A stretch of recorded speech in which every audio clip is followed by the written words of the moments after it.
Tu as vu un changement de profil au fil des années? Changement de profil de certaines personnes qui commencent à venir vers toi en mode OK, maintenant j'ai vraiment envie de bosser en remote et avant, c'est des personnes qui l'auraient pas du tout considéré. Ouais, pour moi, t'as un double changement de profil. Primo, t'as le profil des mecs que t'as formés, typiquement de ce typologie de mec-là, on va dire, qui est en train d'arriver. En fait, c'est tout ce qui va avec David Black Hat, tout ce qui a été formé par toi, etc. Des mecs qui ont 20 ans, qui veulent faire de l'édition de site, qui veulent gagner de l'argent, qui ont la dalle, et en fait, qui sont quand même pertinents, tu vois. Ils sont efficaces, ils réfléchissent bien, ils ont la dalle, ils se la donnent à mort. Et donc ça, c'est des profils qui sont intéressants. C'est intéressant à voir, c'est intéressant à étudier, c'est intéressant à recruter, c'est intéressant de tester de travailler avec eux. Il y a des avantages et des inconvénients, mais c'est des profils qui sont intéressants. C'est la nouvelle génération de SEO. Là, ils sont encore jeunes, mais en fait, dans quelques années, ils vont être fatals, quoi. Il va y avoir beaucoup qui vont être des monstres. Il va y avoir aussi beaucoup de déchets, on va dire, beaucoup de gens qui parlent et qui vont pas rien faire, mais il y a beaucoup de monstres qui vont arriver. En fait, ouais, sur les générations de SEO, tu vois, c'est un truc qui est toujours assez marrant. T'as des générations qui arrivent, qui partent, etc. Et donc, et là, c'est la nouvelle génération qui est en train d'arriver, qui va être puissante, normalement.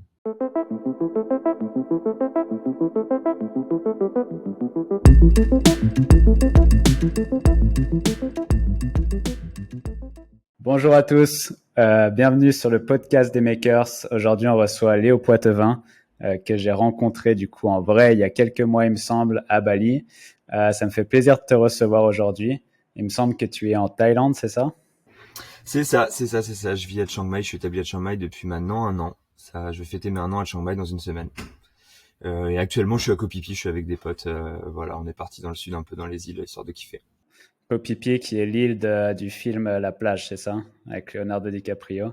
L'île du film La Plage, ouais, exactement. Demain, je pense que je vais faire le Maya Bec, un peu le truc emblématique de Koh Phi Phi, petite journée bateau, voilà quoi, snorkeling et tout ça, quoi. Le grand classique des voyages dans les îles. Régal, régal.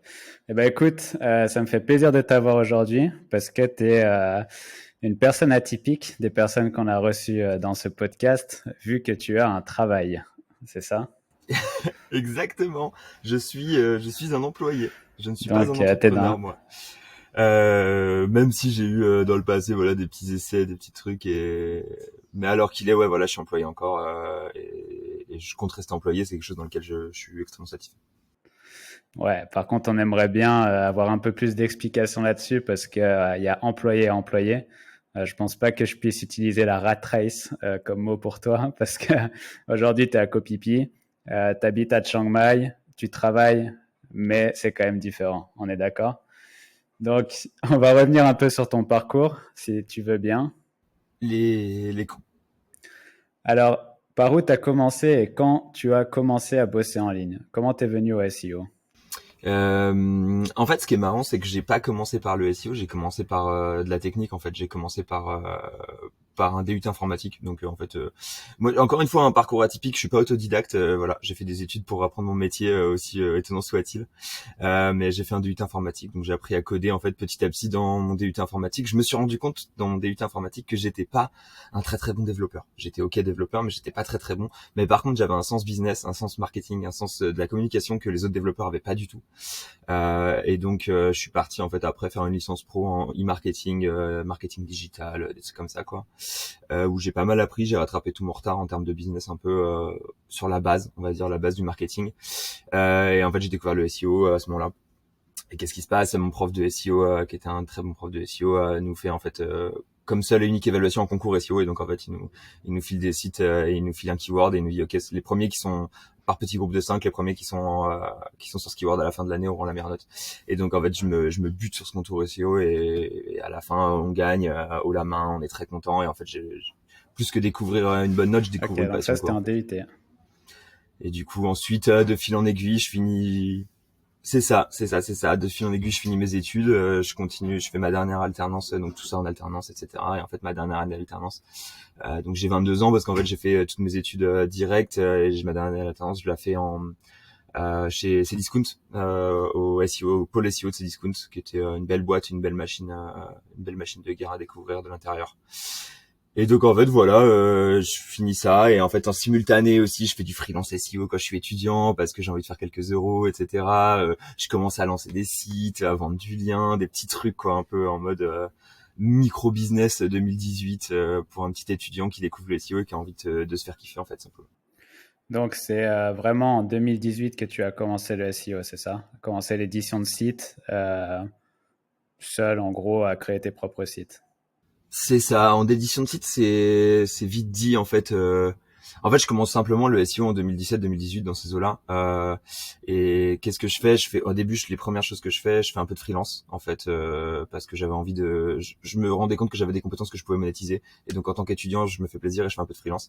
Et je fais un peu d'édition de site. En fait, je tombe sur la vidéo assez iconique, la vidéo de Corleone et Romain Mikula sur Baby Cook, une des vidéos qui, à mon avis, a ouvert les yeux à beaucoup de SEO et qui m'a ouvert les yeux à moi aussi.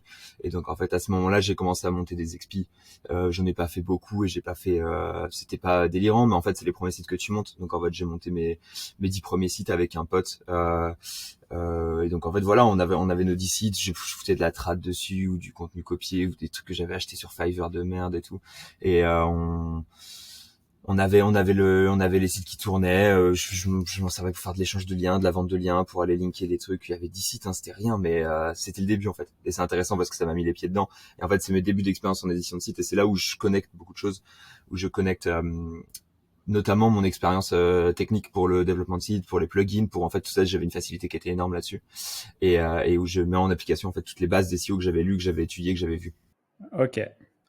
Et donc, qu'est-ce que tu en as fait de toute cette expérience? Donc, à l'époque, tu as 10 sites. Qu'est-ce que tu fais après?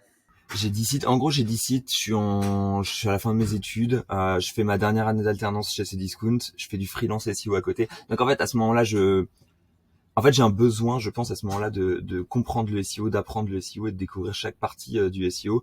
Et en fait, l'expérience Discount, c'était intéressant parce que c'était du gros site, mais j'avais vachement les mains liées et je pouvais pas faire des petits tests, des petits trucs. L'expérience freelance, elle m'apporte des clients qui ont des typologies de sites différents, où je teste plein de choses aussi, où j'applique un peu les recommandations que je vois à droite à gauche, etc., etc. Donc assez intéressant avec une typologie de sites assez variée, et des nouvelles expériences à chaque fois. Et mes petits sites à moi, en fait, où j'édite et j'ai mes propres sites qui sont lancés. Et donc en fait, c'est à ce moment-là, j'ai tous ces profils-là de freelance, de site, etc., qui me permettent d'avoir une expérience qui est assez complète. Et en fait, à la fin de mon année chez Cdiscount, du coup, je finis mes études, je suis diplômé, etc. Et en fait, je commence à tweeter pas mal, je commence à kiffer Twitter. Et donc, j'envoie sur Twitter, ouais, est-ce qu'il n'y a pas un SEO qui cherche quelqu'un pour travailler à l'étranger? En gros, assez simplement. Et là, il y a Rémi Nastasio, qui est un très bon pote, qui m'envoie, qui me dit, bah, je crois que Romain Mikula, il cherchait du monde. Et Romain Mikula, du coup, j'avais vu sa vidéo Baby Cook. En plus de ça, j'étais fan de ce mec. Je lui envoie un tweet, hop là, tac, on échange nos WhatsApp, on s'appelle. Et en fait, on s'appelle 20 minutes. Et il me dit, bah écoute, pour moi c'est bon, t'as le bon profil. Je te fais un test en anglais. Il y a quelqu'un qui te rappelle demain 10 minutes pour en anglais, voir si tu te débrouilles bien en anglais. Et si c'est ok, tu peux venir à Malte dans 2 semaines, 3 semaines quoi. Et c'est ce qui s'est passé en fait. Je suis arrivé à Malte et donc j'étais débauché, j'étais embauché par Blue Window, qui est une boîte qui fait de l'affiliation. Voilà, une boîte d'édition de site en gros à Malte. Et donc j'ai bien kiffé là-bas quoi. Et là c'est vraiment le début de la grosse aventure, on va dire. Alors, je te coupe ici parce que j'aimerais bien revenir un peu en arrière. Tu parles de freelance. En gros, tu avais ton taf en alternance chez Cdiscount et tu as fait de la freelance. Comment tu as trouvé ces clients? Alors les premiers clients, en fait je kiffais le SEO quoi. Donc en fait j'en parlais avec les gens autour de moi, je disais putain j'aime trop ça. Je saoulais les gens, ça se voyait, je saoulais les gens.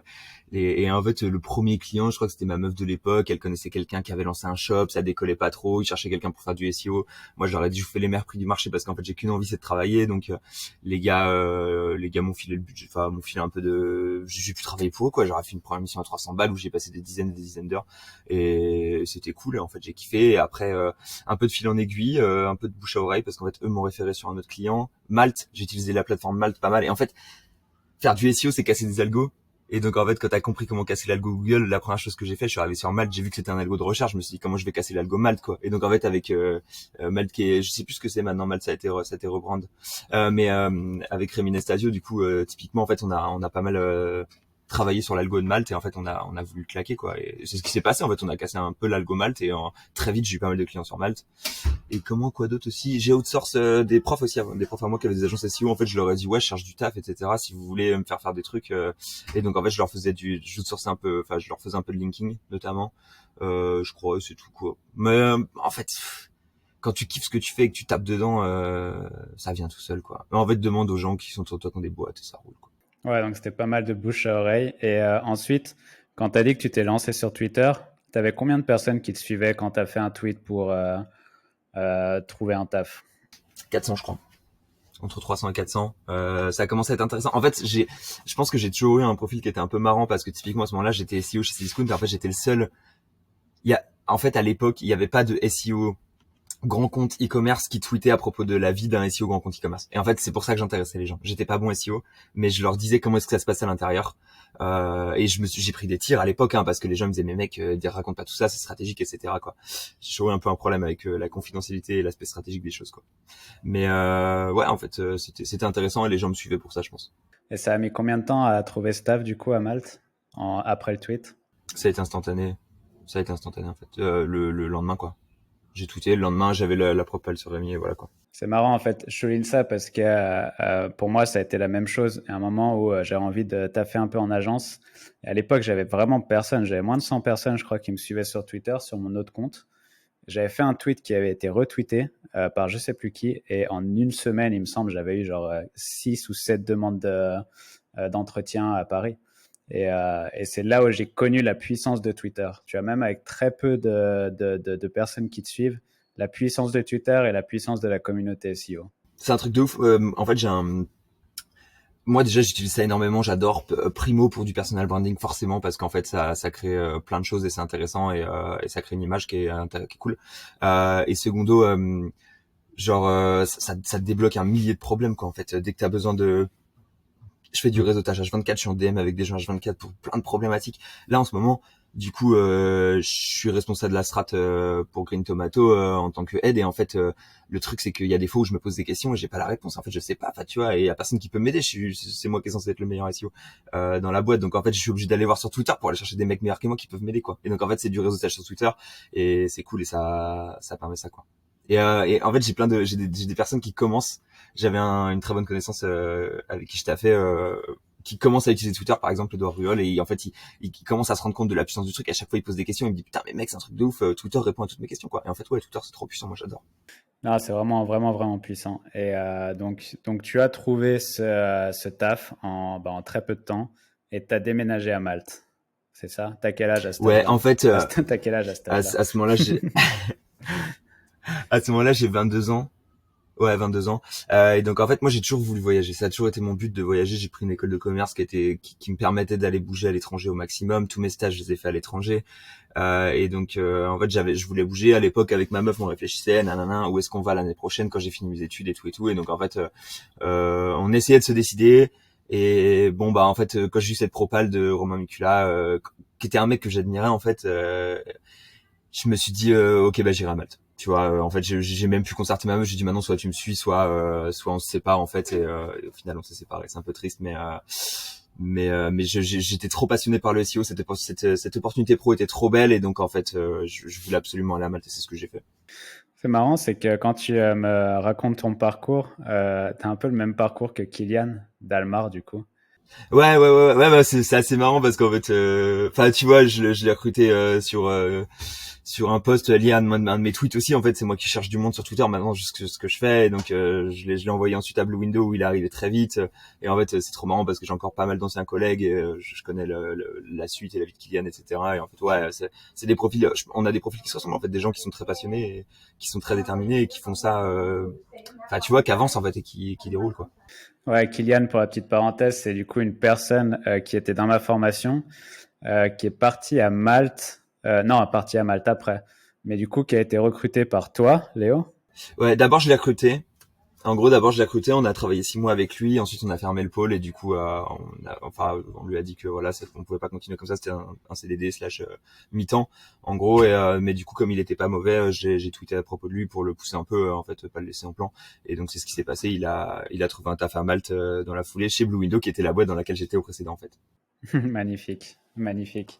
La boucle est bouclée. Et du coup, revenons à toi. Salut Kylian d'ailleurs, mais revenons à toi.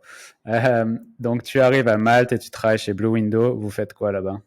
On fait de l'édition de site et on fait de l'édition de site sur une niche qui est un peu particulière, qui est la niche du casino en ligne, quoi. Et donc en fait, on travaille sur cette niche et le but c'est d'être premier sur du casino en ligne. Et donc quand j'arrive, je travaille sur de l'anglophone au début.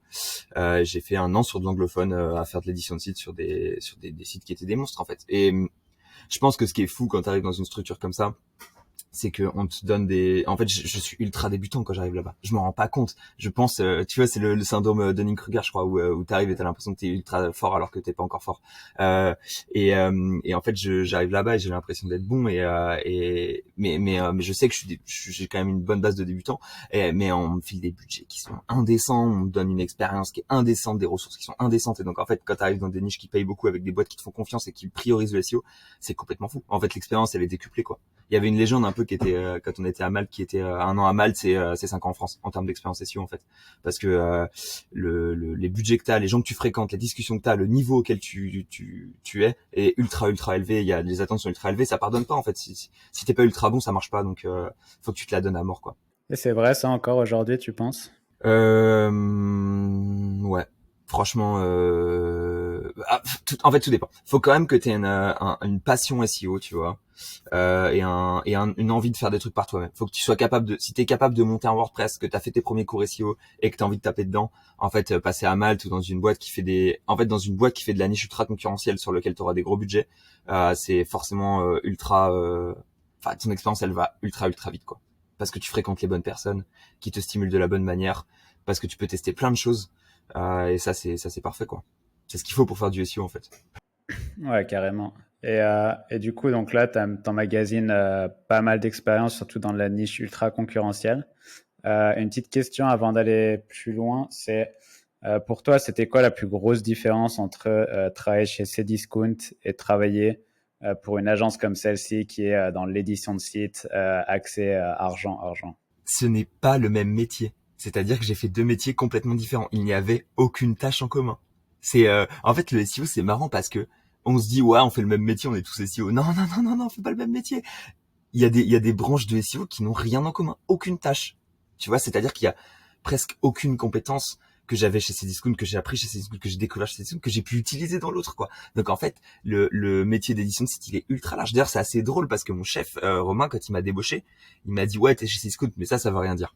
Parce qu'en fait, il dit les sites sur lesquels, les typologies de sites sur lesquels tu vas travailler, c'est pas Cdiscount. C'est pas genre tu sors une page, ça rank instantanément, tu vois. C'est ultra compétitif. On va partir, faut envoyer du lien, faut faire de la page, enfin, tu vois, faut déboîter du taf, quoi. Et donc, il dit c'est pas la même chose, c'est pas le même marché, c'est pas la même typologie de site. Et du coup, c'est à ce moment-là où je dis ouais, mais je fais du PBN en perso, etc. J'ai mes sites que je développe. Et là, il m'a dit ok, d'accord, c'est bon, tu vois de quoi je parle, tu vois. Et en fait, t'as pas juste une expérience SEO Cdiscount qui est genre l'expérience facile. Et, et du coup, ouais, les deux métiers sont complètement différents. Il y a aucune tâche qui est similaire. Chez Cdiscount, tu fais du gros e-commerce, etc. Chez Labat, c'est du chirurgical édition de site, quoi. Hmm. Je pense qu'il y a une énorme différence. Et, en fait, pour moi, je dirais éditeur de site et consultant SEO ou SEO. Tu vois, SEO, pour moi, c'est plus le côté technique où tu vas essayer de gérer un site qui est déjà puissant, comme tu l'as fait chez Cdiscount. Et éditeur de site, c'est là où tu vas tout prendre de A à Z. Et pour toi, quelle a été la meilleure école? Si tu dois reprendre entre l'édition de site pure dans le casino ou Cdiscount.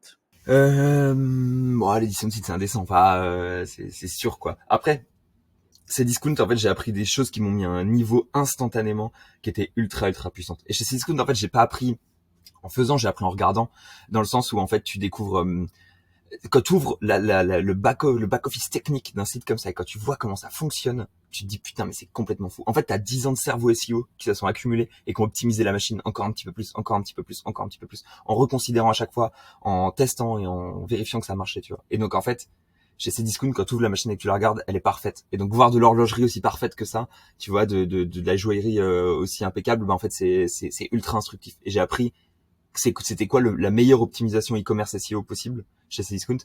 Mais en édition de site, j'ai appris à taper une requête, en fait. J'ai appris à éclater une requête, à sentir une SERP, c'est quoi une SERP, pourquoi les résultats sont là, à prédire la SERP, elle était comment il y a un an, elle est comment maintenant, comment est-ce qu'elle sera dans un an, etc. Et en fait, comment faire un bon contenu, comment faire un bon lien, c'est quoi un bon lien. Et j'ai reconsidéré tous ces trucs-là un millier de fois, en fait. Parce que quand tu le fais que ça marche pas, tu dois reconsidérer tes idées. Et donc, quand j'étais à Malte, ouais, là, c'est vraiment le moment où, en fait, j'ai mon expérience SEO, elle grossit énormément. Tu restes combien de temps à Malte? 2 ans et demi.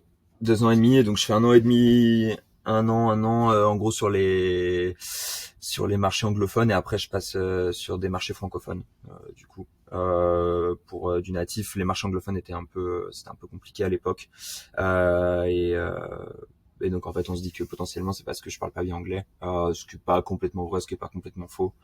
C'est très difficile de faire du SEO à mon avis quand t'es pas natif sur un langage pour avoir les. En fait, alors c'est facile quand tu tapes un truc qui est pas compétitif. C'est facile quand tu tapes un truc qui est pas compliqué, où il y a pas beaucoup de contenu. Quand tu fais du e-commerce, tout ça c'est ok de taper une niche qui est pas ta langue. Quand tu te poses la question pour la troisième fois de la semaine, c'est quoi dans ton contenu qui foire, et que tu réfléchis au mot à mot, en fait là à ce moment-là être natif c'est quand même ça une valeur quoi, parce qu'en fait le poids des mots et le sentiment qu'ils apportent, c'est tu peux l'avoir presque qu'en étant natif ou en ayant vécu 10 ans dans un pays anglophone, etc., etc. Est-ce que tu as un exemple concret de ça? De fois où je suis pas natif et c'est pas assez, tu penses? Ou ouais, en fait, je tapais les requêtes en anglophone, je devais taper les requêtes les plus dures du monde en fait. Je tapais enfin best casino, best online casino quoi, tu vois. Je pense que ça fait partie des requêtes, la requête la plus dure du monde, parce qu'elle est faisable, mais en fait il faut être parfait quoi. Et donc en fait je modifiais mon contenu tous les 2 jours quoi, pour savoir tester des choses, etc. Et en fait la SERP elle réagit, Google il la crawl H24, elle réagit, tu fais une modif, boum, t'as un changement et tout. Mais c'est complètement fou en fait. Tu peux avoir un mec à temps plein sur une seule page. Et s'il y a une époque où j'étais à temps plein sur une page quoi. Ok. Et c'était quoi tes tâches quotidiennes, si tu peux en parler? Bah tu fais du contenu et du lien, hein, faut pas croire, hein, le SEO c'est pas scientifique. Hein. c'est... je commandais du contenu, je préparais les meilleurs briefs possibles, et ensuite je faisais du lien quoi. Achat de liens, création de site, etc., etc. Enfin bon, classique quoi en fait. Les niches concurrentielles, on pense souvent que c'est très spammy le casino, c'est pas le cas. C'est en fait il faut beaucoup plus de budget pour 2 raisons.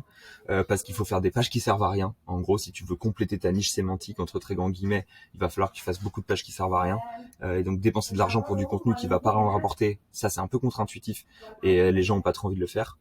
La deuxième chose, c'est qu'en fait il faut beaucoup de liens. C'est la guerre aux liens en fait. C'est juste celui qui aura le plus de liens, il va gagner. En gros, en partie, jusqu'à un certain cap. Mais il y a une guerre du lien où en fait il faut, enfin tu vois, 500, 1000 domaines références si tu veux si tu veux simplement essayer de gratter le top 10 en fait. Donc quand tu dois investir, tu vois, 1000 domaines référents à 100 euros, ça fait 100 000 euros. Quand tu dois investir 100 000 euros de liens pour essayer de gratter le top 10, c'est le jeu est pas drôle quoi. C'est un Donc en fait, il te faut un mec à temps plein pour qu'il soit là, qui fasse du lien quoi. Donc j'étais ce mec là qui faisait du lien et qui commandait du contenu quoi.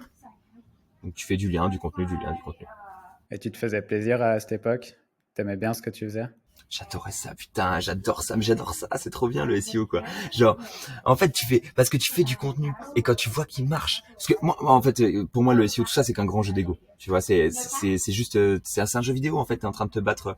Moi, l'argent c'est pas vraiment, c'est cool de gagner de l'argent, mais c'est pas le truc qui m'intéresse le plus. Pour moi, c'est l'ego et c'est le grand jeu vidéo de la SERP où en fait tu vas prouver au mec par A plus B, même stratégie, enfin stratégie différente, t'as la tienne, il a la sienne, que t'es meilleur que lui parce que tu veux lui passer devant. Et en fait, ça c'est ultra satisfaisant. Et quand tu fais ça et quand tu bats un mec, et si en plus tu connais le mec et que t'es là, tu dis bah tiens, je t'ai mis la nique sur cette requête, bon putain, tu te sens ultra puissant quoi. Et donc en fait, c'est le grand jeu. Le jeu, c'est quelle requête est-ce que je vais aller taper. Et au jour le jour et au jour d'aujourd'hui encore, c'est ce qui me fait kiffer en fait, c'est de taper des. Et maintenant, je tape mes anciens collègues ou je tape des potes, tu vois, des gens que je connais sur ma SERP, etc. Et je leur envoie. Putain, gars, je t'ai filmé sur cette SERP quoi, tu vois. Et ça, c'est le vrai plaisir du SEO pour moi. C'est l'ego. L'ego. L'ego énorme de Léo Poitevin. Voilà, ça va être le titre de la vidéo. Mais c'est de l'ego sain en fait, tu vois. C'est de l'ego qui te pousse vers du positif et qui te pousse à faire mieux. Et donc ça, c'est cool quoi. C'est pas de l'ego négatif en mode tu fais la gueule et en mode t'as pas envie de te faire. Enfin bref, c'est juste de l'ego qui te donne la niaque quoi. Ok, bah écoute, c'est clair. Et donc, tu as fait 2 ans et demi à Malte. Donc, tu as fait une partie en casino US du coup et une partie en casino française. C'est ça, francophone hein, globalement avec du Canada, etc. Les marchés français c'est un peu, enfin voilà, on le rappelle encore une fois, le casino en ligne c'est illégal en France et donc ne le faites pas quoi, en général. Ouais, ok. Donc marché francophone. Aujourd'hui, t'es plus du tout à Malte, t'es en Thaïlande. Et non, je suis parti de Malte, je me suis enfui du caillou et je suis parti en Thaïlande. En fait, j'ai une proposition donc Simon Legouche que certains vont connaître, qui est un éditeur de site à la base en fait en 2013 le gars se lance en édition de site et en fait scale un business complètement fou et fonde une boîte globalement qui s'appelle Green Tomato Media pour laquelle je travaille actuellement, qui est en Thaïlande. Et donc Simon Legouche m'appelle un jour alors que je suis à Malte et il me dit écoute Léo, décris-moi un peu ton travail chez Blue Window et potentiellement on a une proposition pour toi en tant que head of SEO chez nous, chez Green Tomato quoi. Donc en fait, je lui décris mon travail, il me dit écoute, ça fit au niveau du poste, viens. Et donc voilà, je viens et je prends la tête du SEO chez Green Tomato Media. Je pars vivre en Thaïlande, je commence à en avoir un peu marre de Malte parce que c'est quand même pas gros comme il est, il y a pas grand chose à faire mis à part faire la fête, chose que j'adore, c'est vrai, mais en fait pendant un temps c'est cool et pendant un deuxième temps il y a un moment où c'est un peu le revers de la médaille, t'en as un peu marre. Donc là je suis parti, et à ce moment-là je suis parti vivre à Chiang Mai, je me suis dit ok vas-y ça part quoi. Et donc je pars déménager à Chiang Mai à ce moment-là, il y a un an. C'est quoi cette migration de Malte en Thaïlande?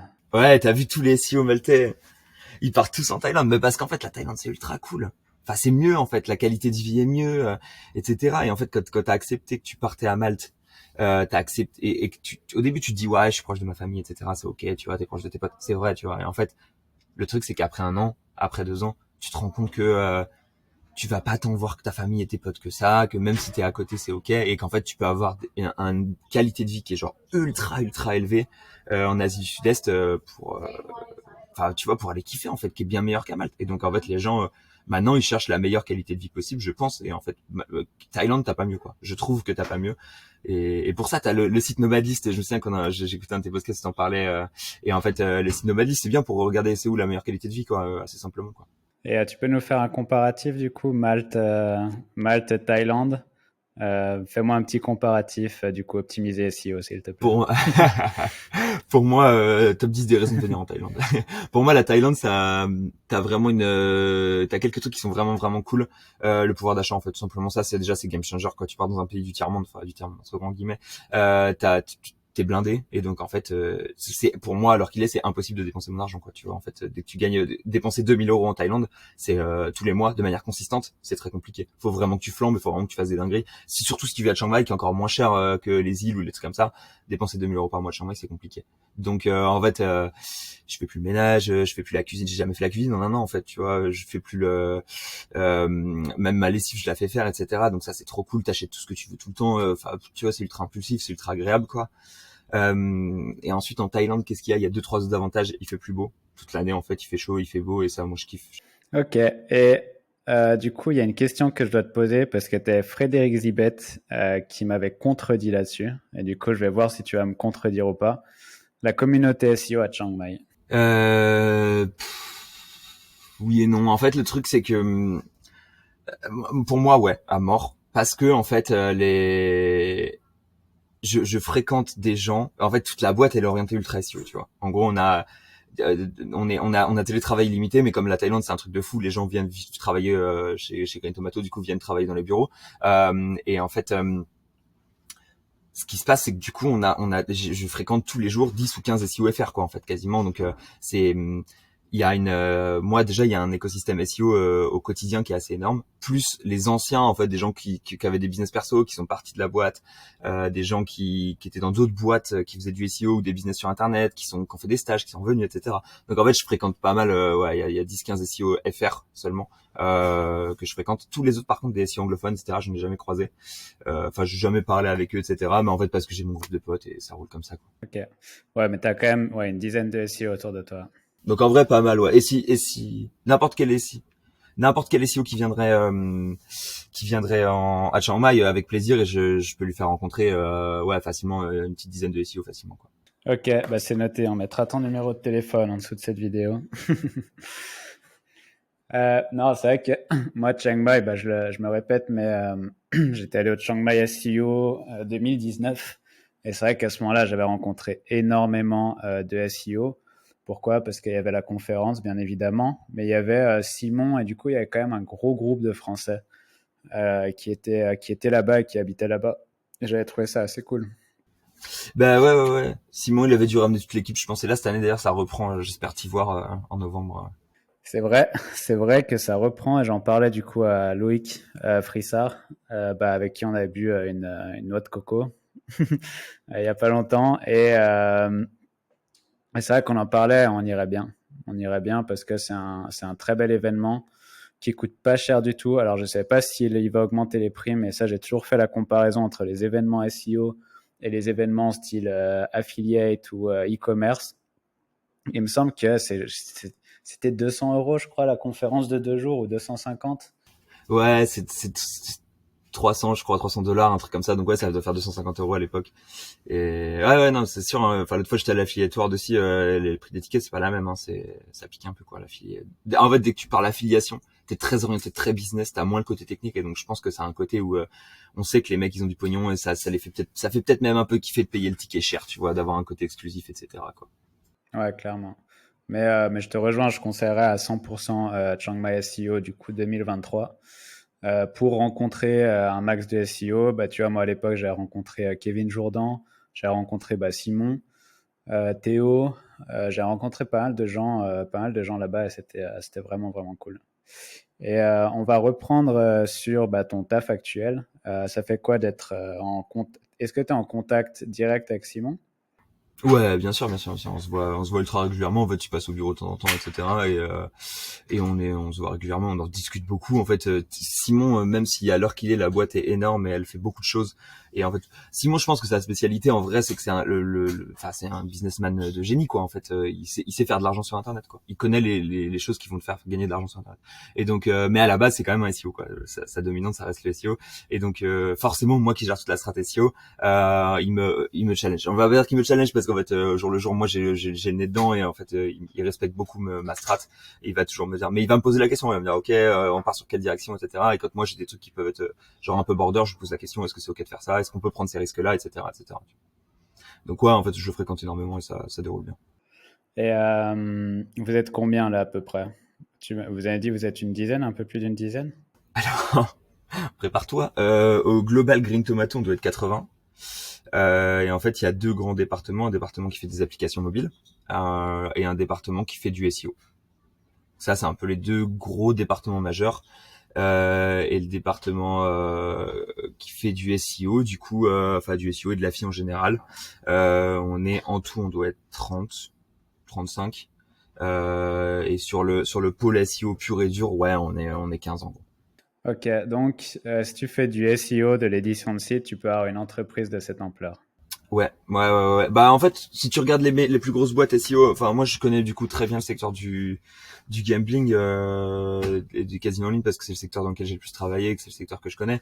Mais tu regardes les top boîtes, t'as des Catena Media, je pense que c'est la top boîte, on parle de 250 personnes quoi, tu vois, basé sur du SEO et que sur une niche. Donc en fait c'est assez ouf. Si tu prends Selectra, je pense qu'il y a pas mal de monde chez qui tape chez Selectra, tu vois par exemple, etc. quoi. Donc t'as des boîtes ouais qui sont complètement folles en édition de site, mais on parle plus du même typologie d'édition de site, plus des mêmes budgets, plus des mêmes strates. C'est du high level quoi quand tu manies 200 personnes. Ouais, mais tu vois, je te pose la question et je fais exprès parce que l'édition de site, je me répète et je le fais exprès parce que l'édition de site, beaucoup l'assimilent à du MFA, à créer des sites de niche, faire quelques centaines d'euros par mois. Parfois, si tu es chanceux, tu peux faire 5 chiffres par mois. Mais l'édition de site, ça va beaucoup plus loin et tu peux faire grossir ça à un niveau extrême, d'avoir 80 employés, tu vois. Et ça, beaucoup l'oublient. Beaucoup l'oublient. Non, ouais, il y a des belles boîtes en fait. Tu peux faire c'est des business énormes. Enfin, tu vois, le site de VPN qui s'est vendu 150 millions, le top site gambling, il s'est vendu récemment à 50 millions aussi. Donc en fait, on parle des vrais montants quoi, de vraies boîtes et de vrais chiffres. Exactement, tu fais bien de le souligner.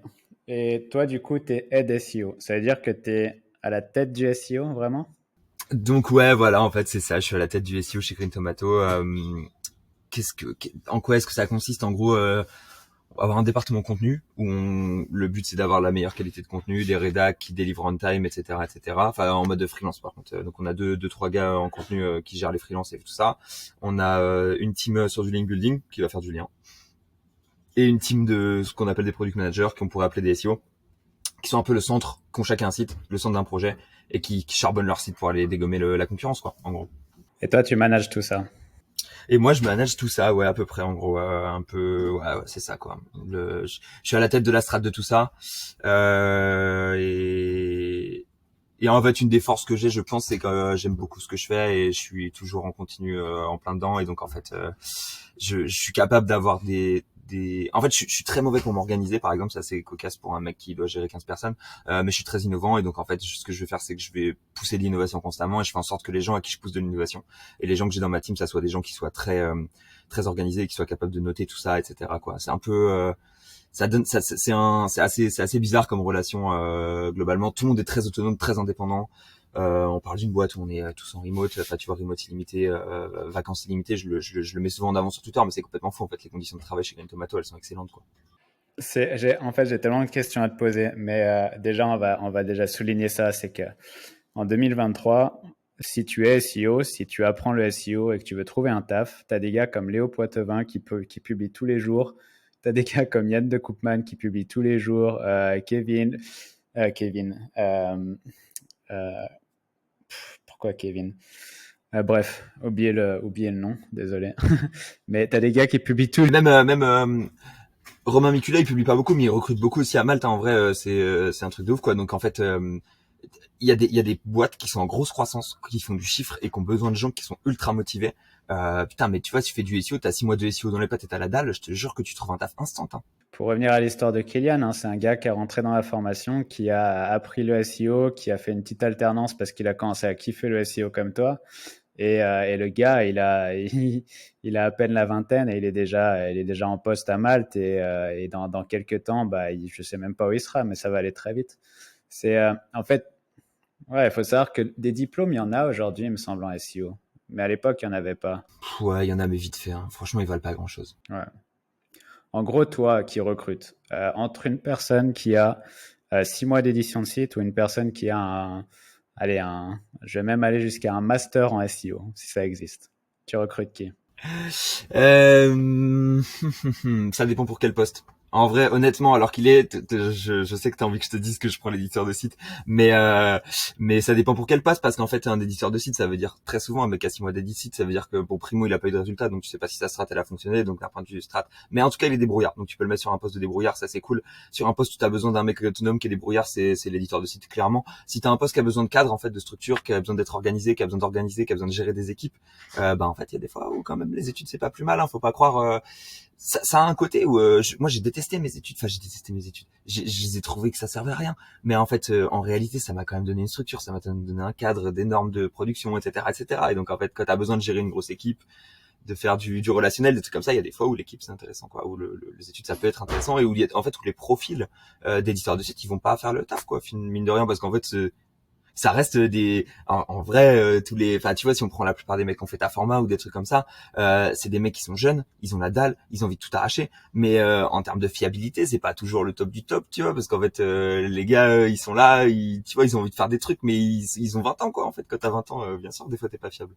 Non, c'est clair. Tu fais bien de le souligner parce que moi, tu vois, typiquement, il y a un truc, c'est pas en rapport avec les études, mais en rapport au travail. Un truc que j'ai énormément manqué en termes de structure et d'organisation, c'est de travailler dans une entreprise. Parce que j'ai quasiment jamais travaillé en entreprise. Après mes études, je suis direct allé dans l'édition de site. J'ai fait quelques mois en agence, mais pas assez, tu vois, pour avoir tous les process, etc. Et moi, perso, c'est un truc qui me manque. Et tu vois, tu dis avec les études, toi, ça t'a permis d'être un peu plus structuré, ou en tout cas, les gens qui viennent avec des études te voir pour être recrutés. Je pense en général, un mec qui s'est donné pour faire un master. En fait, le gars qui a été assez consistant pour tenir et faire un master, etc. dans un truc qu'il aime. Et si maintenant il vient en SEO parce qu'il aime le SEO, etc. Ça veut dire que le gars il a quand même un peu de persistance, il est cool, il a fait son truc. Franchement, c'est pas des profils qui sont tous dégueux. C'est pas tous des bons profils non plus, faut pas croire. Souvent ils sont pas vraiment passionnés, ils kiffent pas trop, parce qu'en fait quand t'es vraiment passionné, ça fait d'autres trucs à côté. Enfin voilà quoi. En fait en général, le top profil c'est le mec qui a fait les deux, tu vois, qui a fait son édition de site pendant son master. Et là c'est goldé, quoi. Ouais, clairement. Il y avait ce gars, je sais plus qui a dit ça il y a pas longtemps, mais c'était, tu vois, si tu recrutes un gars qui a un master, tu dis que la personne a été capable de s'asseoir pendant 5 ans dans une salle pour attendre d'avoir un diplôme. C'est-à-dire que la personne va être là pendant longtemps. Et ça, c'est une énorme différence avec une personne qui fait de l'édition de site pendant 6 mois. Et ça, je te l'accorde. Enfin, en fait, un éditeur de site, ça reste en général, quand tu les recrutes, ça reste des loups solitaires qui sont, en fait, ils pensent à eux, quoi. Tu vois, c'est très indépendant. Ils vont pas mettre tout leur savoir et toute leur énergie au profit de ton entreprise. En fait, ils viennent, ils prennent ce qu'ils peuvent, etc. Et en fait, leur but final, en général, c'est de repartir et d'éditer du site.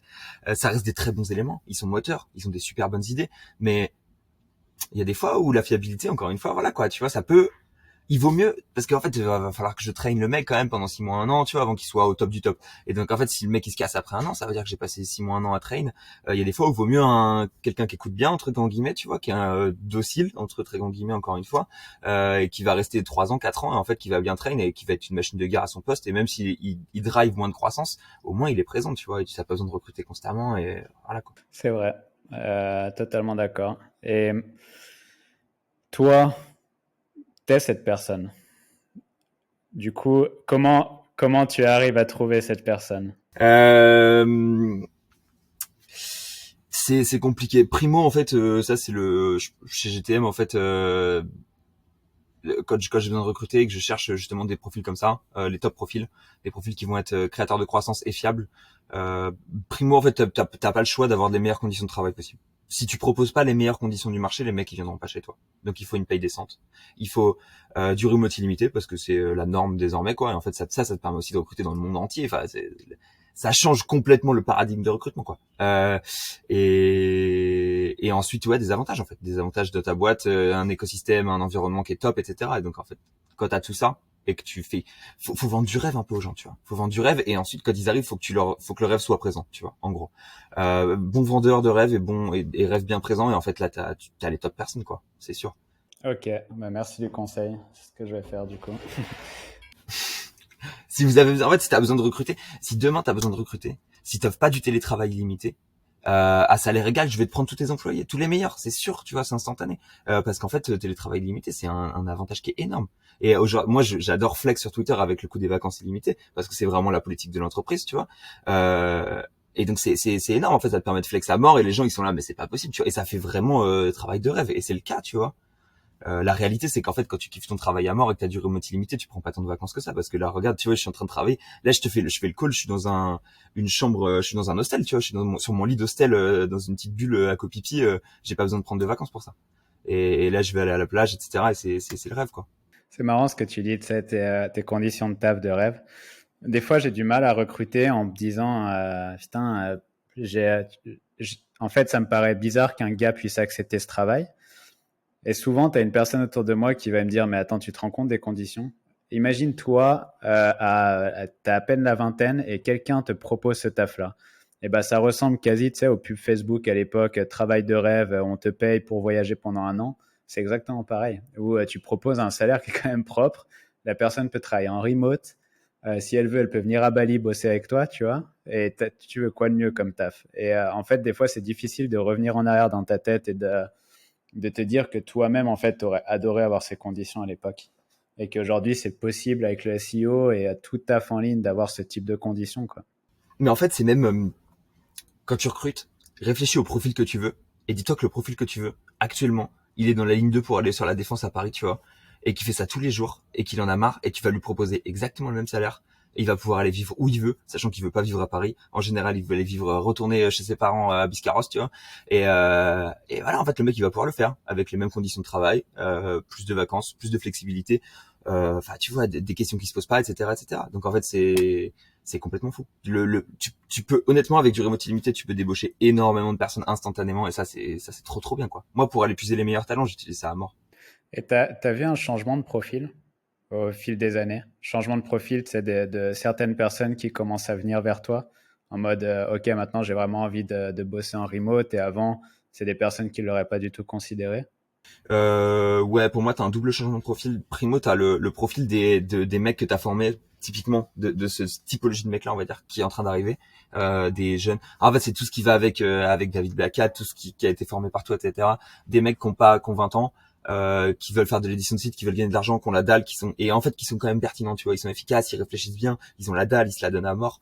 Et donc ça, c'est des profils qui sont intéressants. C'est intéressant à voir, c'est intéressant à étudier, c'est intéressant à recruter, c'est intéressant de tester de travailler avec eux. Il y a des avantages et des inconvénients, mais c'est des profils qui sont intéressants. C'est la nouvelle génération de SEO qui va être là, ils sont encore jeunes, mais en fait, dans quelques années, ils vont être fatals, quoi. Il va y avoir beaucoup qui vont être des monstres.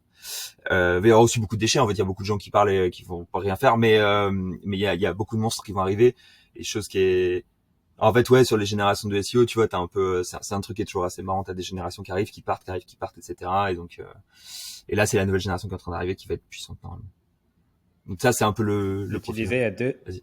Deux types de Il y a profils ça en fait, ou beaucoup, et il y a des profils il y a pas mal de profils qui n'acceptent, en fait, qui ont goûté au télétravail et qui n'acceptent pas de revenir en arrière. Ça, j'en ai vu pas mal. Au moment où retour au bureau, bah, vague de démission, parce qu'en fait il y a des boîtes qui proposent du télétravail à côté, et si ta boîte elle propose plus de télétravail, bah là t'as une vague de démission forcément, et donc en fait les gens ils cherchent du télétravail, ils veulent du télétravail. Il y en a pas mal qui veulent venir travailler avec nous parce qu'il y a du télétravail, et limite en fait ils ont les compétences pour le travail les intéresse, ok, mais pas plus que ça, mais en fait ils veulent venir pour le télétravail, quoi. Donc t'as quand même c'est un truc de ouf, quoi. et niveau management, tu t'en sors avec le télétravail ou tu penses que c'est complexe? Alors j'ai encore une fois, Simon Legouge, ce génie, j'ai beaucoup appris de lui en termes de management, et en un an j'ai énormément progressé en termes de management, parce que je manageais un peu à Malte, mais là je manage beaucoup. En fait je passe mon temps à manager globalement, et donc ça marche à partir du moment où tu as des gens qui sont passionnés par ce qu'ils font, qui sont self-motivated, et qui ont envie de casser leur industrie, casser leur cercle, casser tout ça, en fait, et de le faire avec toi. Et ça, et tu leur donnes les clés pour le faire. Et si les gens ils sont comme ça, je te jure que le télétravail c'est ultra bénéfique, en fait. T'es ultra productif, t'es ultra efficace. Il y a un mec par exemple avec qui je travaille qui est en Italie. On est en décalage horaire, on se voit, je l'appelle une fois toutes les 2 semaines, hein, pas plus que ça, parce qu'en fait, allez, on va dire une fois de temps quand même, une fois par semaine, on se voit dans une réunion globale, mais globalement, je le vois très peu. Je sais que le mec, il s'arrache, quoi. En fait, il fait 10 fois ses heures, il kiffe son taf à mort, il me propose des nouvelles strats tout le temps. Et en fait, il a pas besoin d'être managé, ce mec-là, en réalité. Je lui donne des clés en plus, tu vois, mais il est déjà ultra déterminé. Si t'as que des gens ultra déterminés, ça roule tout seul, en fait.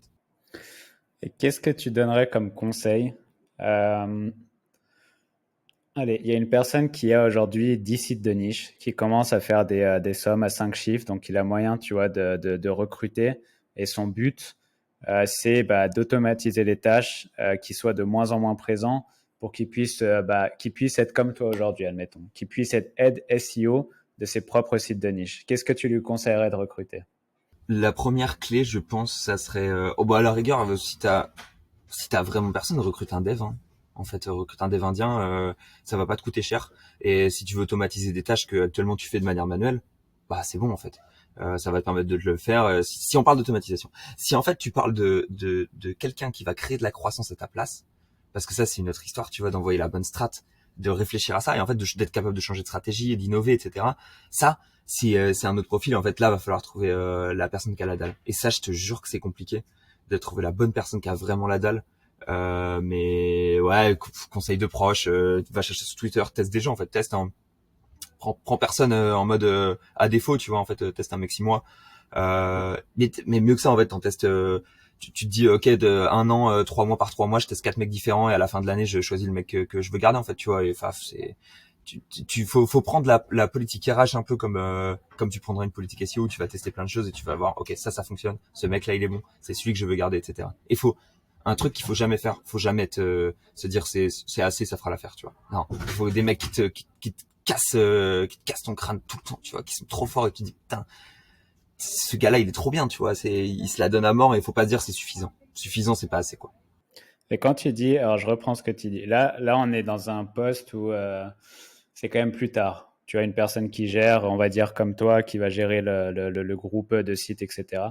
Au début, donc pour toi, si tu prends tout en bas de la pyramide, ton automatisation, tu dis tu prends un Indien sur Fiverr ou Upwork, euh, Ça c'est la première étape de l'automatisation, en vrai. tu Sauf si tu sais pas dev, tu prends un automatises indien sur quoi? Fiverr. Le premier truc à automatiser, non, en fait, enfin, ouais, si tu payes ton freelance il met son contenu tout seul. À la rigueur, tu peux avoir un link builder qui te fait du lien avec ta strat perso. Ça, c'est pour moi, c'est les 2 étapes. En fait, ton site il tourne tout seul déjà, donc c'est bon, quoi. Et après, les automatisations techniques, ça vient quand t'as des gros sites, quand t'as des réflexions sur de la technique, etc., etc. Mais ça dépend toujours de ton niveau d'automatisation actuel. Mais je pense qu'en théorie, en vrai, avec une bonne strat, alors qu'il est, tu peux lancer un site qui tourne tout seul assez rapidement. Faut juste en fait y mettre du pognon, quoi. Et ça, c'est toujours un peu le sujet, enfin où il y a plus de frilosité, quoi. Et du coup, vous continuez à investir dans le SEO en 2023. Je sais pas pourquoi on fait ça, hein. Non, en vrai, ouais, c'est cool. J'ai entendu, il y a un article qui disait que le SEO est mort en 2023. Tu crois ou pas? En vrai, c'est chaud. Le SEO, ça devient de plus en plus chaud. Je vais pas te mentir. Se lancer, en vrai, honnêtement, se lancer maintenant, ça se fait encore. On le sait tous, ça se fait encore. Mais je vais pas te mentir, c'est quand même pas le truc le plus simple, quoi. les SERP, elles deviennent vraiment concurrentielles, en fait. Quand on parle de vraie concurrence. Moi, je te parle de grosses niches, etc. Là, les SERP, elles deviennent vraiment chaudes, quoi, tu vois. En fait, c'est juste la barrière à l'entrée. Il faut commencer, enfin, moi, maintenant, les niches que je tape, tu peux pas les attaquer avec moins de 150, 200 000 euros, quoi. Et en fait, ça, tu peux pas dire ça des petits éditeurs de sites. Mais attaquer des petites niches, c'est cool, c'est bien. Mais en fait, tu pourras pas construire des empires sur des petites niches, quoi. Mais, euh, mais ouais, ça devient chaud. En vrai, C'est Simon qui dit de dire ça. Je le vois à côté de toi. non, c'est vrai. En fait, N'allez pas dans ces moi, niches, faut j'ai s'arrêter. jamais travaillé dans des petites niches. Je sais pas comment ça se gère une petite niche. Et à l'heure qu'il est, si demain je devais me lancer moi en perso avec mon argent sur le casino en ligne, je sais qu'il me faudrait au moins 50 000 euros. Et et je connais ultra bien l'industrie, ça fait plusieurs années que je travaille dedans, etc., etc. Et je peux cramer mes 50 000 euros sans avoir de résultat et j'en suis conscient, tu vois. Et ça, c'est, quand tu es un petit éditeur de site et que tu te lances, moi, je me dis pas, en fait, aujourd'hui, j'ai pas l'argent pour faire ce que je fais en indépendant. Donc ça fait partie des raisons aussi, je kiffe mon métier, je kiffe ce que je fais. Et il y a beaucoup de gens qui me disent pourquoi tu le fais pas pour toi, en fait, au lieu de le faire pour un patron. Bah, parce que j'ai pas l'argent pour le faire, quoi. C'était la meilleure transition possible. Pourquoi Léo Poitevin n'a pas quitté son travail pour travailler pour soi? Il y a deux, trois raisons. Primo, c'est confortable d'avoir un salaire qui tombe tous les mois. En fait, souvent les éditeurs de sites, ils te parlent de faire des 5 chiffres. Ok, les 5 chiffres, on sait que quand tu les fais pas tous les mois. Tu vois, en fait, il y a une irrégularité dans les paiements qui est quand même assez énorme. Et donc, avoir un salaire régulier, c'est quand même confortable. Ça, c'est la première chose. Que tous les sites se cassent la gueule, qu'on fasse plus de revenus pendant un an, et continuer à avoir sa paye, c'est confortable. Ça permet de tester des choses qui sont plus violentes, etc. Et c'est assez agréable. Ça, c'est les premières raisons. Les conditions pour lesquelles on se lance tout seul, en général, c'est pour voyager, travailler d'où on veut, prendre des congés quand on veut, etc. Pas avoir de patron qui te casse les couilles, etc., etc. Alors c'est les conditions de travail que j'ai en fait. Donc, je vais pas avoir un gain substantiel énorme. Euh, et, euh, et voilà. Et en fait, là, je fais un travail qui est ultra confortable que j'adore parce qu'en fait, le management, c'est ma passion. J'aime trop ça, tu vois. Et donc je passe ma journée, je fais plus d'exécutif, tu vois, je upload plus de pages, etc. Je vais plus faire des recherches de keywords, etc. J'explique à des gens comment en faire. Et tous les jours, je discute avec eux. Je suis là, genre en mode comment est-ce qu'on pourrait casser le truc et j'innove constamment. Et en fait, c'est ce que je kiffe dans mon métier. Si demain je me lance en indépendant, je peux pas innover constamment. Faut que je build un site, tu vois. Donc va falloir que je fasse de la page, que je fasse du brief, que je fasse du lien. Et je suis pas un très bon tasker honnêtement. Donc ouais, cette partie-là, donc en fait, ouais, voilà, mes tâches changeraient, etc. Alors qu'il est mon taf, je le kiffe de ouf, quoi. Et en fait, il y a un beau parcours à faire dans le salariat aussi. Les gens pensent beaucoup à l'entrepreneuriat, etc. Mais tu peux faire 10K par mois en fait en salarié. Et moi là, je suis en train de réfléchir en fait comment est-ce que je vais faire un jour ou un autre pour faire 10K par mois en salarié, tu vois, pour faire les 5 chiffres en salarié. Et c'est assez intéressant. C'est marrant, tu m'as limite vendu le poste. Et c'est vrai, tu as vraiment raison sur énormément de points. Et il y a un truc que j'aimerais souligner, c'est que c'est pas tout le monde qui est fait pour l'entrepreneuriat. Je dis pas que t'es pas fait pour l'entrepreneuriat, mais beaucoup de personnes en fait pensent que voilà, j'ai envie d'être entrepreneur, bosser pour moi-même.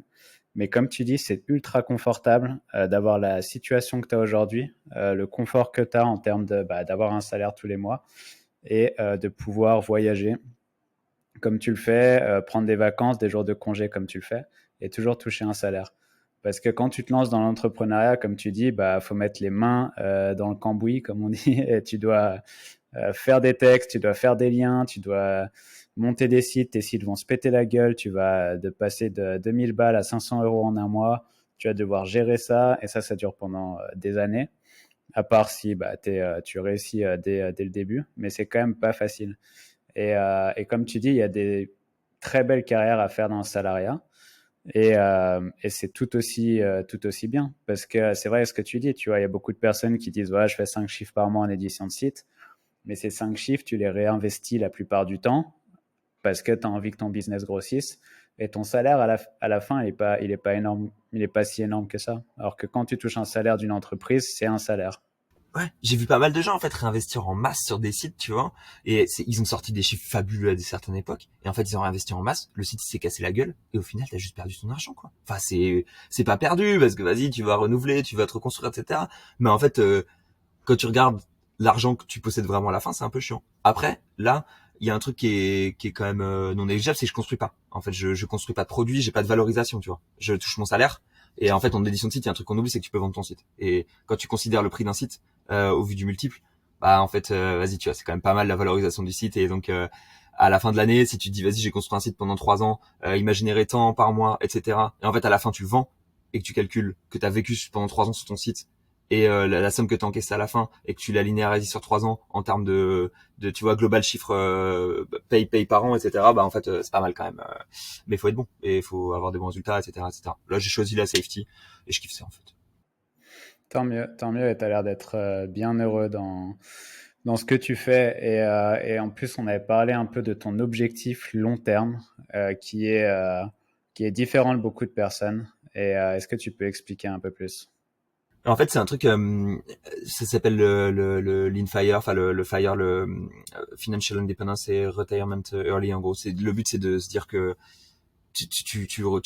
ta retraite, tu la prends le plus tôt possible sur la capitalisation que tu as fait en fait. Et donc, en gros, l'idée derrière ça, c'est de se dire, c'est la même chose que les entrepreneurs qui disent, OK, moi, j'ai plus envie de travailler pour quelqu'un, etc. J'ai envie d'avoir mon temps, etc. Et en fait, tu te rends compte quand tu commences à étudier tout ça, l'argent, le temps, tous ces concepts-là, tu te dis, putain, mais en fait, vas-y, le temps, c'est vraiment la ressource la plus chère, quoi, le meilleur.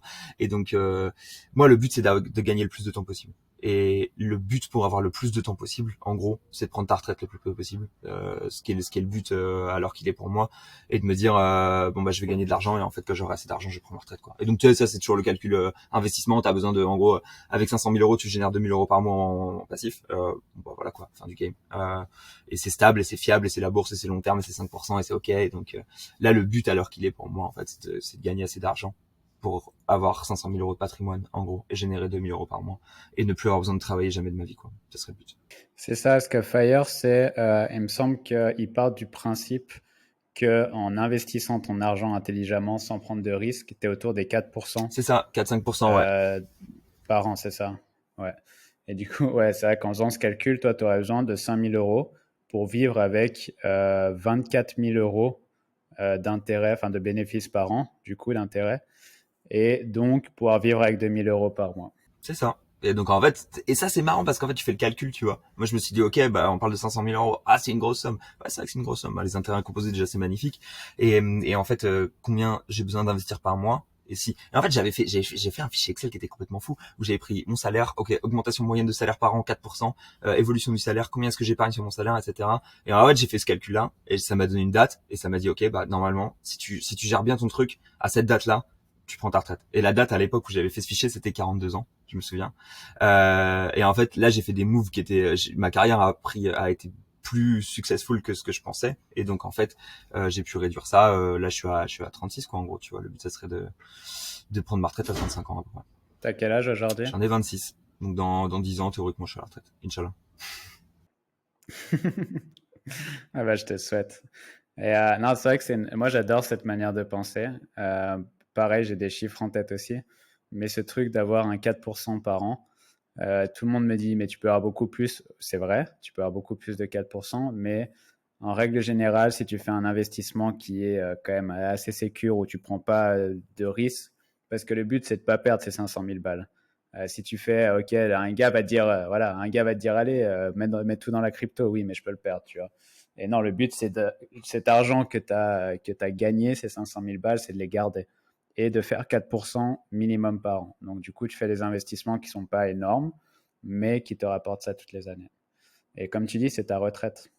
Ça peut être de l'IMO aussi, hein, ça peut être de l'IMO, ça peut être de l'action, ça peut être de l'obligation, tout passe en fait. Le tout c'est d'avoir un mix qui est assez varié, qui est assez sain et en fait tu fais 4% normalement et ça te permet de vivre tranquille quoi. Donc en gros, ça c'est marrant quand les gens se disent oh ouais, putain si j'ai envie de, tu vois j'ai envie d'avoir mon temps etc. Bah et 500 000 euros. Quand t'as 500 000 euros, t'as plus besoin de travailler, tu passes en mode illimité quoi. Donc c'est ça, c'est confortable. Et si tu réfléchis bien, 500 000 euros, ça peut paraître énorme, mais admettons, si tu fais si t'as un CDI, tu fais un prêt immobilier, tu investis dans des biens immobiliers, 500 000 euros, ça va assez vite. Alors, ça ira peut-être pas en 10 ans, je pense, mais tu peux les faire assez vite. Ouais. Et j'ai une question, vu que tu adores le casino. Si je te dis que c'est 500 000 euros, tu peux les mettre sur le rouge au casino et tu as une chance sur deux de le gagner, de doubler. Tu le fais ou pas? Bah, bah non, je le fais pas. C'est ma retraite, je veux pas jouer ma retraite. Mais en fait le casino, au début j'avais un peu un problème avec le casino parce que c'est rigged, tu vois. En gros tu te fais, tu sais que t'as un edge et tu peux pas gagner d'argent. En gros, au casino, c'est le principe du casino. Mais il y a quand même un truc où en fait, à force de taffer dans le case, à force de voir plein d'argent partout autour de toi constamment, le fait de parier de l'argent, ça devient, c'est un kiff quand même, c'est marrant, tu vois. Perdre des sommes ou gagner des sommes, c'est quand même un peu marrant. Et donc très souvent, on fait des paris très débiles avec plein de potes, etc. Et en fait, et quand t'as picolé un peu, ça arrive qu'on aille au casino et qu'on aille perdre 100 balles. Et en fait, mais j'accepte que c'est pour le plaisir et la sensation de parier. Il faut faire très attention à ça. Et c'est un truc qui est très addictif. C'est vrai. Et du coup, j'ai une autre question après Lean Fire. Du coup, donc ça, c'est d'un point de vue salaire, c'est ton objectif. Toi, quel serait ton poste idéal aujourd'hui tu vois, dans les 10 prochaines années? C'est quoi ton poste idéal? Bah, encore une fois, c'est une guerre d'ego. Hein. Tu sais, moi, c'est une question d'ego. Donc, manager en fait des équipes les plus grosses possibles, avec des postes les plus importants possibles, le plus de décisions possibles, le plus de pouvoir possible. C'est ultra malsain, hein, tu vois. Mais j'en ai conscience, c'est ok. Et donc, en fait, prendre la tête d'une très grosse boîte d'affi ou un truc comme ça, c'est un truc que je kifferais, quoi, tu vois. Et en fait, c'est ce que c'est ce que je vais faire chez Green Tomato Media, dans le sens où en fait je vais faire grossir l'équipe, on va avoir des bons résultats, on va grossir l'équipe. Et en fait là actuellement on n'est pas une boîte qui est gigantesque, je gère 15 personnes, mais dans 10 ans en fait on sera 150 parce qu'on aura tout explosé, quoi. Parce que, donc ouais, ça fait combien de temps? Elle a combien d'années la boîte Green Tomato? C'est quand même assez vieux, non, il me semble. Elle est créée en 2013, ça a 10 ans en fait maintenant le début, mais ça a vraiment scale dans les 3-4 dernières années, on va dire. Il y a ouais. En fait au moment l'explosion se fait beaucoup au moment des MFA.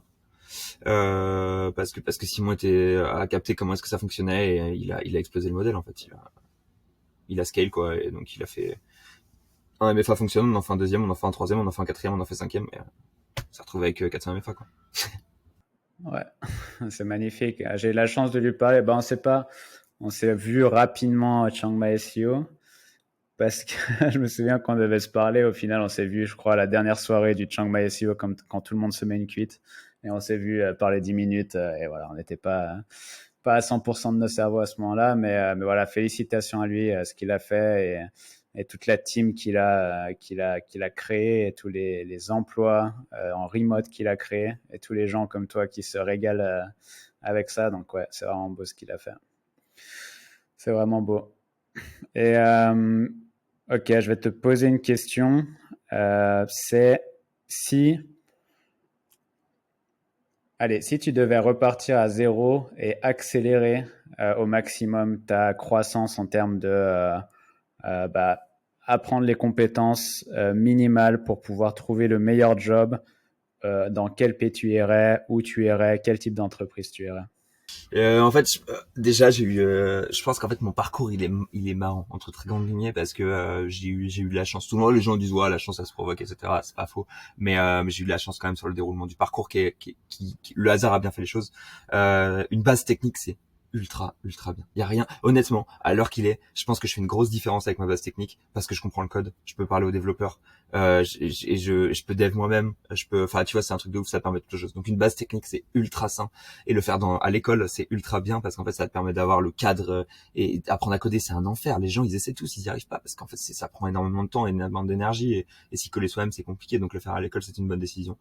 Et ensuite, en fait, il faut du test, il faut que tu trouves, faut que t'aies la dalle. Il faut que tu te bouffes du YouTube. Fais 6 mois de YouTube sur ce que tu veux faire absolument, en fait, ce que tu kiffes. Donc si tu kiffes le SEO, fais 6 mois de YouTube SEO. Tu bouffes toutes les vidéos que tu peux. Et ensuite, en fait, parce que c'est digeste, c'est ultra digeste, en fait, le YouTube en général. Utiliser Twitter à mort pour se faire connaître un peu, pour aller poser des questions aux gens qui sont très bons, etc. Ça marche très bien. Euh, et euh, et après, ensuite, le pays, la boîte, et tout. En fait, ça change pas trop, c'est pas très différent. Le tout, c'est que tu trouves une boîte qui soit très flexible, qui soit intéressante, et avec des gens qui soient très passionnés eux-mêmes et qui soient très bons. Et en fait, là, c'est là où j'ai eu énormément de chance. C'est que Romain Mikula chez Blue Window était un excellent SEO. Il m'a ultra bien mentoré, il m'a ultra bien coaché. Et en fait, je suis passé d'un petit niveau et il m'a ultra challengé. Et en fait, j'ai monté en niveau énormément grâce à lui, quoi. Donc en fait, faut trouver ce mentor, faut trouver cette personne qui va savoir jouer avec ta passion, en fait, et te challenger et te faire et te faire progresser énormément, quoi. Ok, donc si je reprends, apprendre la technique, donc dev, apprendre pendant 6 mois sur des contenus style YouTube, trouver un mentor Et une dernière étape quand même que tu en as parlé, c'est le personal branding, c'est ça? Ouais, moi je trouve que c'est bien. En fait, ça te permet ça t'ouvre des portes et ça fait péter des barrières qui sont complètement folles. Genre, enfin là, tu vois, j'avais besoin de faire des tests sur des trucs SEO où j'avais pas les compétences. Bah en fait, j'envoie sur Twitter à les mecs qui sont là et ils me disent, mais c'est un truc de ouf. En fait, on me dit ouais, il y a plus de tips en SEO. Non mais t'es complètement fou. Tu poses une question, les gens ils viennent en DM, ils te lâchent toutes les infos. Les gens ont qu'une envie, c'est de donner des tips. Ils veulent pas les donner en public sur Twitter parce que c'est abusif et parce que ça serait surexploité. Mais en fait, en perso, ils te le disent tout le temps. Et tu peux aller voir quelqu'un et fais tes recherches d'abord. Hein, tu vois, on parle d'infos, faut que t'aies fait tes recherches. Tu vas pas aller demander des trucs de base à des mecs. Mais si t'as fait tes recherches et que t'as pas trouvé, eh ben en fait pose la question en public, va voir les mecs en DM en privé et ils vont tout te dire. Enfin moi les gens, si les gens viennent me voir et me posent des questions SEO en privé, je leur lâche tout ce qu'il faut quoi, tu vois. J'ai aucun problème, sauf si je sais que c'est la concurrence. Dans ce cas-là, j'irai un peu premier filtre. Mais en fait les gens ont très envie de partager. Donc Twitter c'est ultra pratique pour le partage et gagner de l'information exclusive en guillemets. Hmm. Non, personal branding, pour moi, c'est quand même un point très important, surtout aujourd'hui. Et dans l'idée, même si tu t'en rends pas trop compte, ou peut-être que tu t'en rends compte, tu vois, mais avoir recruter une personne comme toi qui a une visibilité sur Twitter et qui puisse recruter avec des tweets, c'est quand même énorme. Parce que je sais pas si vous recrutez tout comme ça, bien évidemment, vous devez recruter autrement aussi, mais ça fait quand même des économies aussi. En fait, alors qu'il est le recrutement dans mon équipe, je pense que enfin 8 cas sur 10 c'est moi qui ai poussé le profil, tu vois, parce qu'en fait je connais les gens, avec qui j'ai eu l'habitude de travailler dans le passé. Sur Twitter je collecte un nombre de leads qui est assez énorme. Je connais les bonnes écoles, etc. Donc en fait le recrutement, même si on a une RH qui s'occupe de faire le recrutement, très souvent c'est moi qui ai poussé les profils ou qui ai attiré les profils. Donc il y a une grosse valo là-dessus. Et ouais, en fait c'est top. Enfin je sais que c'est idéal pour une boîte d'avoir quelqu'un qui a de la visibilité, ça aide. Et là encore une fois, en fait si je suis invité ici c'est parce que je suis hyper actif sur Twitter. Et donc c'est comme ça qu'on se connaît. Et en fait là je suis en train de parler de Green Tomato et tu fais du branding pour la boîte parce qu'elle est idéale, mais en fait faut faire de la promotion. Donc c'est ce qui est en train de se passer. C'est cool pour la boîte, je pense. Clairement, clairement. C'est exactement la cause de tout. C'est la cause du fait bah, qu'on s'est rencontrés tous les deux. Tu vois, à Bali, on allait se boire un verre ensemble, que tu es là aujourd'hui, que je suis là aussi aujourd'hui, tu vois, mine de rien. Et voilà, pour revenir à ça, c'est quand même c'est Twitter qui t'a fait avoir ton premier très bon job, on va dire. C'est Twitter aujourd'hui qui te permet de recruter un maximum de personnes. Et du coup, à ces personnes qui se font recruter par toi, c'est aussi Twitter qui leur fait trouver un travail. Donc, pour moi, si tu es en SEO, en 2023, il faut quand même se bouger, aller sur Twitter à fond et partager. Exploiter Twitter, c'est vraiment une très ouais. Ouais. Et partager, c'est une clé en fait. Et même si tu partages pas des tips de ouf, en fait, discute, parle, tweet. Et en fait ça crée de l'activité, ça crée de l'émulsion autour. C'est toujours agréable, c'est cool quoi. Ouais, clairement. Eh ben, écoute, Léo, merci beaucoup. Est-ce que tu peux nous donner quelques liens sur bah, où on peut te retrouver? Twitter, du coup, c'est Léolien. Léolien, c'est ça? Bah Twitter, hein. Ouais, c'est ça. J'ai fait un petit jeu de mots léolien récemment qui est cool. Et sinon c'est Léo Poitvin, le Léo Poitvin. Et sinon LinkedIn toujours. Hein, vous pouvez y aller. J'ai un LinkedIn bien à jour. J'aime bien le personal branding. Ouais, c'est un truc que j'aime bien. Et c'est tout en fait. Twitter et LinkedIn c'est suffisant. Mais Twitter c'est le top du top. Si vous voulez interagir avec moi, n'hésitez pas à m'envoyer des messages et tout. C'est avec plaisir. Eh ben, écoute, Léo, je te souhaite une excellente journée. Régale-toi bien à Copipi. Dis bonjour à Léo DiCaprio, du coup, qui doit être encore sur la plage. Et écoute, j'espère te revoir bientôt. Et encore félicitations à ton parcours. Très beau parcours. Et je te souhaite plein de réussite chez Green Tomato et par la suite. Bah merci beaucoup. Merci à toi de m'avoir invité. C'était un plaisir de venir discuter de ça. Et puis écoute, j'espère que je te croiserai à Bali. Peut-être je vais peut-être y passer cet été ou après l'été, un truc comme ça. Donc espérons qu'on se croisera quoi. Et au Chiang Mai pour toi.